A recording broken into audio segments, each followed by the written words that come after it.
Welcome to today's Bible study. Today we are looking at end times, looking at the end time events.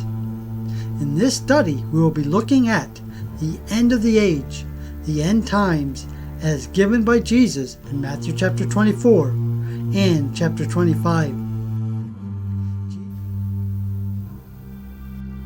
As we go down through Matthew chapter 24, we will see the word then is used quite often. The word then is pointing to different times.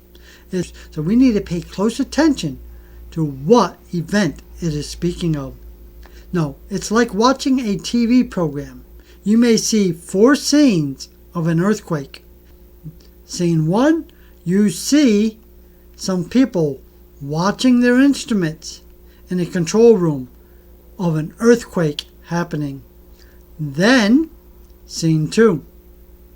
Some people are running from the earthquake that is destroying everything in its path. Then, scene 3. There's a highway full of cars falling apart from the earthquake. Immediately after the earthquake, scene 4. You see a news reporter reporting the aftermath of the earthquake that just hit the city. The reporter tells you that the earthquake was a 0.5 quake that lasted for 5 minutes. Now, scene 1, 2, and 3 that you just watched of the earthquake all take 5 minutes each.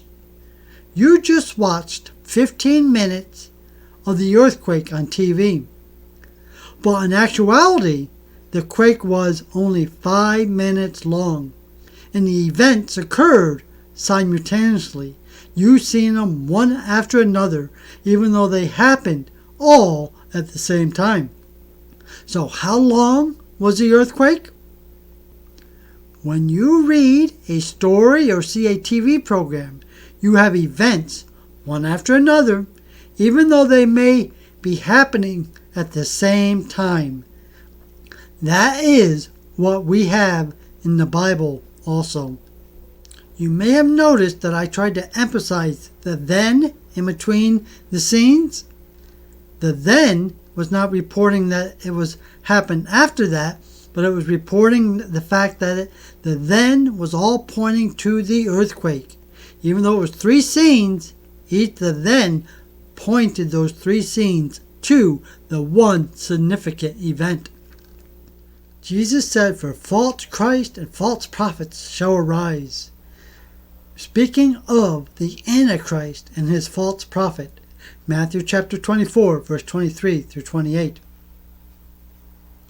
"Then if any man shall say unto you, Lo, here is Christ, or there, believe it not, for there shall arise false Christ and false prophets, and shall show great signs and wonders, insomuch that if it were possible, they shall deceive the very elect.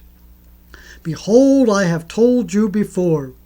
Wherefore, if they shall say unto you, Behold, he is in the desert, go not forth.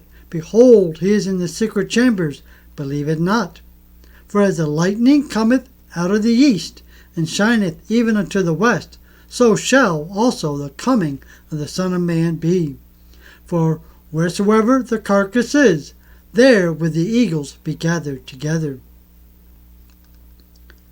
The word Christ and prophets is in the plural.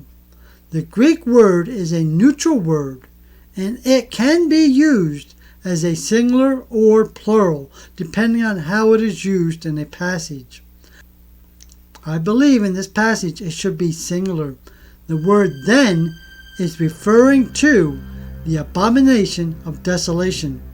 So this is referring to Revelations chapter 13, the Antichrist and false Christ and his false prophet. So until the next study, my friends, be blessed in Jesus' name.